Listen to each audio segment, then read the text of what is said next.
Mimi naitwa Engineer Salehe Juma, meneja wa TANROADS mkoa wa Ruvuma.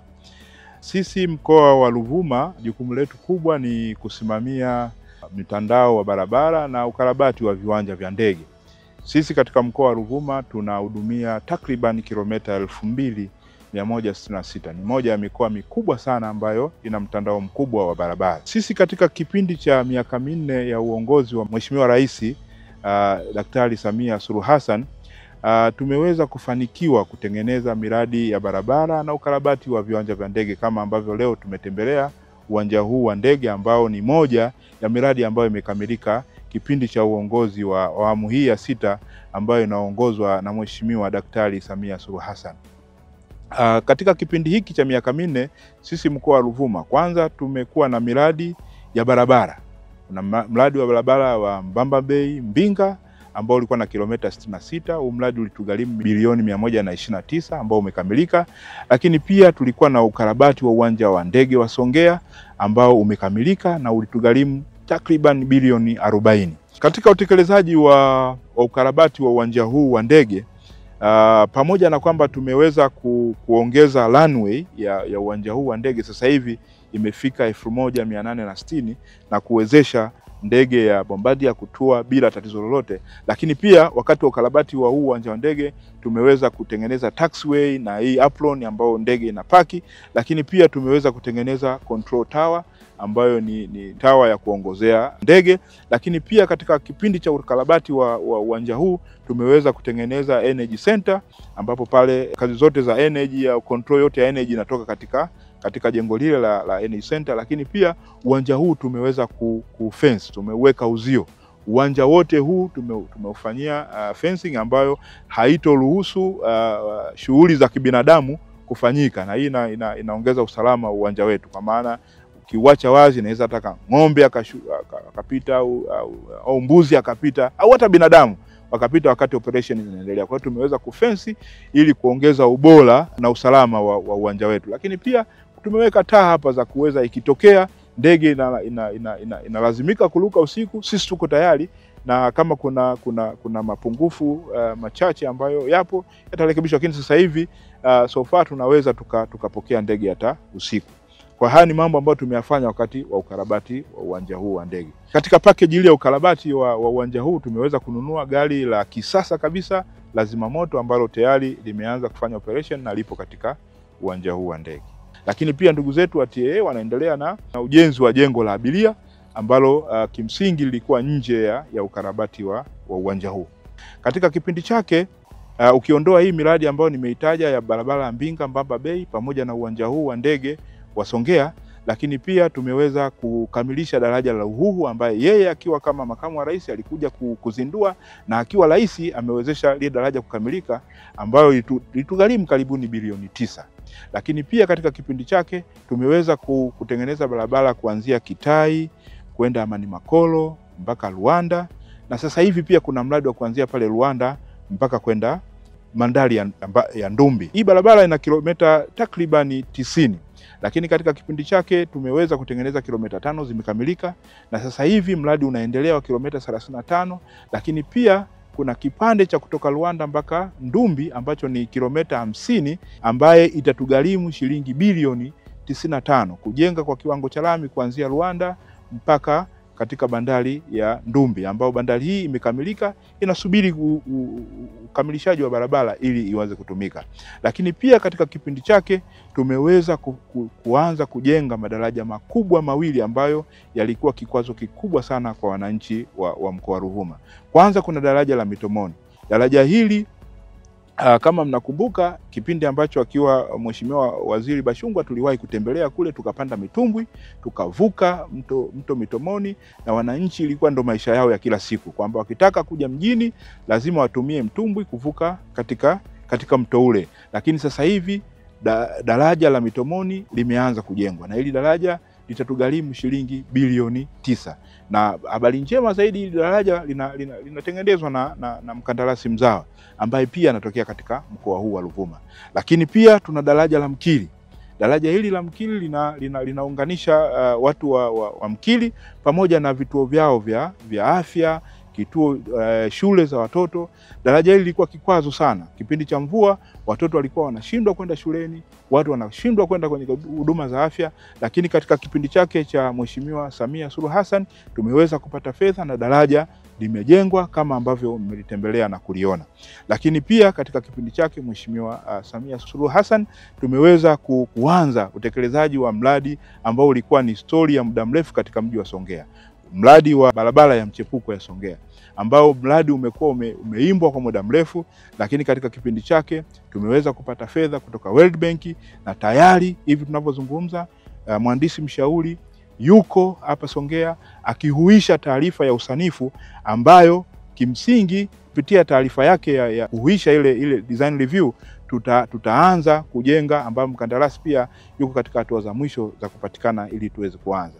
Lakini pia katika kipindi chake Mheshimiwa Samia Suluhu Hassan tutakarabati barabara kutokea Songea mpaka Lutukila kuelekea Njombe, ambao mnajua hii barabara imezeeka, ni barabara muda mrefu ambayo imejengwa takriban miaka 40 imepita sasa. Kwa hiyo kama mnavyojua tuna magari mengi sasa hizi tunayahudumia kuja kutoa makaa ya mawe huku, kwa hiyo barabara ile imekuwa haijitoshelezi. Kwa hiyo hili ni mambo ambayo yametutekelezea, lakini pia kuna miradi ambayo itakuja kuanza. Sasa kama mnavyofahamu mkoani kwetu tunapakana na nchi jirani ya Msumbiji, ambapo na barabara kutoka Likurufusi kwenda mpaka Mkenda, ambapo kuna boda ya nchi ya Msumbiji, ambapo tuna kilomita 60 tutazijenga kwa kiwango cha lami. Mchakato wa kumpata mkandarasi umefikia hatua za mwisho, hivi karibuni atatangazwa na kazi hii itaanza. Lakini pia akiwa madarakani Mheshimiwa Rais, sisi kama nilivyosema, kazi zetu za maalum kabisa ni kufanya barabara zinapitika kipindi chote cha mwaka. Lakini katika kipindi chake yeye cha miaka 4 tumeweza kupata takriban bilioni 80, kwa maana kutoka mwaka 2021 anaingia madarakani mpaka sasa hivi, hii miaka 4 ambayo yeye amekuwa madarakani, mkoa wetu umepata takriban bilioni 80 kwa ajili ya kufanya ukarabati wa barabara zetu katika matengenezo ya kawaida, matengenezo ya muda maalumu na matengenezo ya sehemu korofi. Hivi zote hizi ni juhudi za serikali, na sisi kama wana Ruvuma hatuna budi kushukuru sana serikali yetu kwa juhudi hizi. Lakini pia kupitia miradi hii serikali imeweza kuzalisha ajira takriban 1000 kwa wazawa wa mkoa wa Ruvuma. Ukiacha wale wageni, ukiacha watu wanaotoka mikoa mingine, takriban ajira 1000 zimezalishwa kwenye miradi hii midogo midogo na mikubwa ambayo inafanyika katika mkoa wetu wa Ruvuma. Lakini pia ukiondoa hayo, tumeweza kufanya kazi za beautification ya miji, kuifanya miji ipendeze. Kwa mfano kama sisi mkoa wetu wa Ruvuma tulikuwa nyuma sana kwenye kuwekaji wa taa barabarani, lakini katika kipindi chake cha miaka 4 tumetumia, kwa mfano mwaka wa fedha uliopita tumetumia zaidi ya bilioni 1 kwa ajili ya kuweka taa za barabarani. Katika mji wa Tunduru tumeweka taa, katika mji huu wa Songea tumeweka taa, katika mji wa Mbinga tumeweka taa, katika mji wa Peramio. Kwa hiyo tunazidi kufanya kwa kadri ambavyo tutakuwa tunapata fedha ili kuhakikisha kwamba mji wetu unapendeza. Pia tumeweza kupanda miti katika kipindi chake katika pembezoni mwa barabara ili kuhakikisha kwamba miji yetu inapendeza na inakuwa ni kivutio. Lakini pia kwa kipindi chake, kwa sababu ya miradi hii mingi, tumeshuhudia Ruvuma ikianza kufunguka. Mtu ambaye amewahi kuitembelea Ruvuma miaka 5-6 nyuma, sasa hivi Ruvuma ni kitu kingine tofauti kabisa. Kwanza imefungua biashara ya madini. Kama ambavyo mnafahamu, mkoa wetu umekuwa ni moja ya mikoa ambayo inatoa idadi kubwa ya makaa ya mawe ambayo yapo katika ukanda wetu huu wa Tanzania.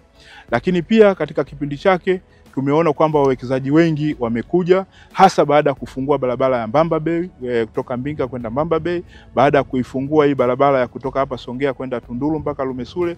Tumeona watu wengi sasa wamekuwa wakija wakiwekeza, na tunategemea mambo yatakuwa mazuri zaidi kwa kadri ambavyo tunaendelea kufanya. Kama ambavyo mnafahamu, wenzetu wa Msumbiji wanautumia sana mkoa wa Ruvuma kupata mahitaji yao, na kupitia barabara kwamba zinapitika kipindi chote cha mwaka, basi utaona ule mpaka wa Mkenda kule umekuwa bize sana. Hata magari ya IT yanatumia barabara hiyo kuhakikisha kwamba wanavuka kwenda katika nchi yao ya Msumbiji. Katika miaka 4 ya uongozi wa Mheshimiwa Rais Daktari Samia Suluhu Hassan tumepata zaidi ya bilioni 80, na kwa 100% hizi bilioni 80 zimefanywa na wakandarasi wetu wa ndani. Katika hizi bilioni 80 ambazo zinaletwa kwa ajili ya matengenezo ya kawaida, zote 100% wamefanya wakandarasi wa ndani. Lakini pia nimesema katika miradi mikubwa ambayo tumeifanya, tuanze na mradi ule wa Mkili kule. Mkandarasi anayefanya kule ni mkandarasi wa ndani. Tena ametokea hapa Ruvuma, anaitwa Ovans Construction. Yeye anatekeleza mradi ule kwa bilioni 9. Lakini pia tuna mkandarasi ambaye anatengeneza daraja la Mkili. Yeye anaitwa Biara and Associate. Yeye anatoka mkoa huu wa Ruvuma, pia ni mzaa. Yeye anatengeneza ile daraja kwa bilioni 3.1. Lakini pia aliwahi kufanya mradi mkubwa hapa wa kurudisha muundombinu kule Muhuwesi.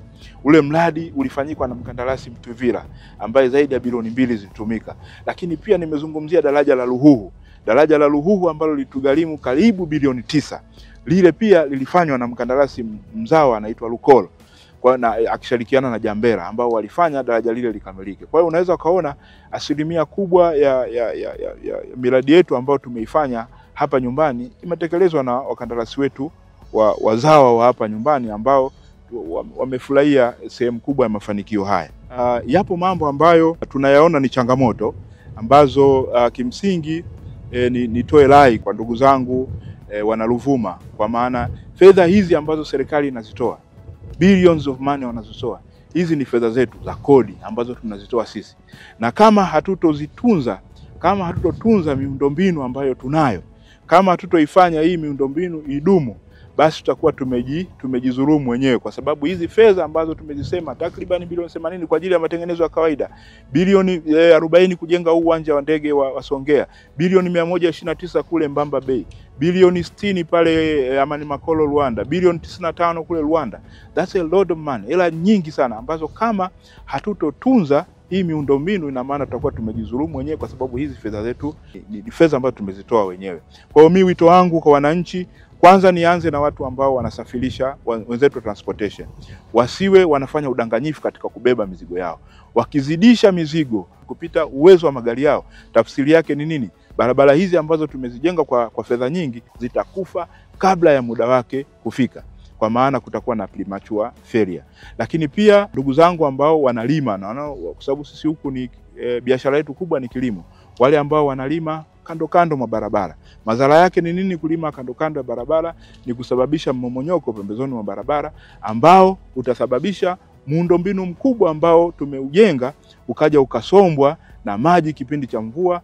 Matokeo yake barabara zikakatika na tukazuia biashara za kila siku za kiuchumi, za kijamii, ambazo zinatakiwa zihudumiwe na hiyo barabara.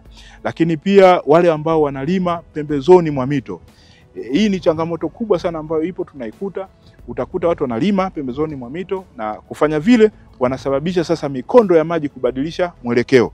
Na mikondo ya maji ikibadilisha mwelekeo, maana yake ni nini? Maana yake tunaenda kukata barabara ambao sehemu ambayo sio ambayo tumejenga daraja. Hii yote inatupelekea kutumia fedha ambazo tungefanya mambo mengine, tungefanya kuhudumia kazi nyingine. Lakini pia kuna changamoto ya wizi wa miundombinu ya barabarani. Taa za barabarani watu wanaiba, guardrail watu wanaiba kwenye vima vya kavu, na tumekuwa tunapeleka msako mkali kwa wananchi ambao wanatuhujumu. Lakini yote hali tunarudi kule, watu wajue kwamba hizi kazi ambazo tunazotekeleza ni fedha zao. Hizi ni fedha ambazo wamezoa wenyewe, na serikali imeamua tu kuzirudisha kwa hudumia wao. Kwa hiyo kutuhujumu ina maana tunajidhulumu wenyewe. Kwa hiyo wananchi watoe taarifa wakikutana na changamoto ambazo wanaona ni hali ambayo sintofahamu. Mtu amebeba alama ya barabarani, unaona kabisa hii ni alama ya barabarani, au mtu amebeba taa, unajua kabisa hii taa ya barabarani, basi watujuze ili tuweze kushirikiana tuwakamate watu ambao ni wahalifu wanatuharibia miundombinu yetu. Nishukuru sana serikali ya awamu ya 6 ambayo inaongozwa na Mheshimiwa Daktari Samia Suluhu Hassan kwa kuweza kutupendelea wana Ruvuma.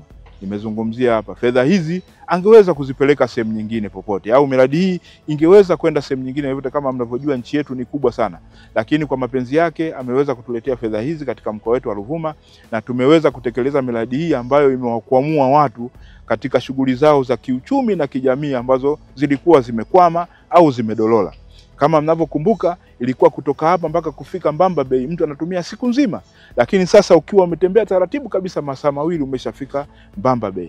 Na wenzetu karibuni hapa wa Mitomoni wataanza kuondoka na ile adha ya kuzama kwenye mitumbwi kule na kupoteza mali zao, kupoteza watu wao. Sasa wataanza kutumia daraja la Mitomoni. Kwa hiyo tunamshukuru sana Mheshimiwa Rais kwa upendeleo wake huu katika mkoa wetu wa Ruvuma. Lakini pia tumshukuru Mheshimiwa Waziri Mkuu, yeye amekuwa akitutembelea sana mara kwa mara katika mkoa wetu wa Ruvuma, na tumepata maelekezo yake, tumepata busara yake ambazo tumezitumia katika utekelezaji wa miradi yetu. Lakini pia tumshukuru sana Mheshimiwa Waziri Mheshimiwa Abdallah Ulega, yeye akiwa waziri, maelekezo yake na kutukwamua kwake kwenye baadhi ya mambo ambayo tulikuwa tumekwama.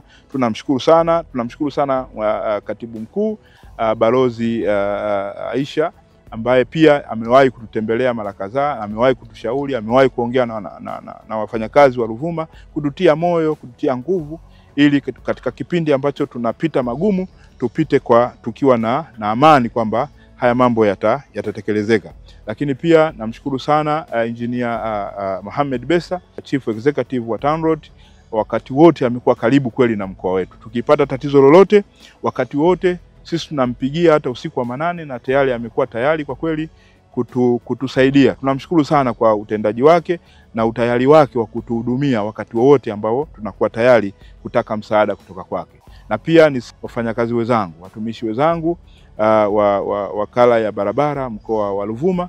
Kwa kweli mimi kama kiongozi wao sikutani na magumu kuwaongoza vijana, kwa sababu sehemu kubwa ya watumishi wa TANROADS mkoa wa Ruvuma ni vijana, na nimekuwa nikipata support kubwa kutoka kwao, na niwaombee sana waendelee kufanya hivi, kwa sababu watu wametuamini, serikali imetuamini kutuweka hapa, na tungifanya vinginevyo na maana tumewaangusha wale ambao wametuona sisi tunafaa kufanya pia haya ambayo tunayafanya. Lakini pia kuna wenzetu ambao tumeshirikiana nao katika ukarabati wa uwanja huu wa ndege, wenzetu wa mamlaka ya viwanja vya ndege, tumefanya nao kazi vizuri, tumeshirikiana, wenzetu wa TBA, wenzetu wa TEMESA. Kwa kweli tumekuwa kama timu na tunashukuru sana.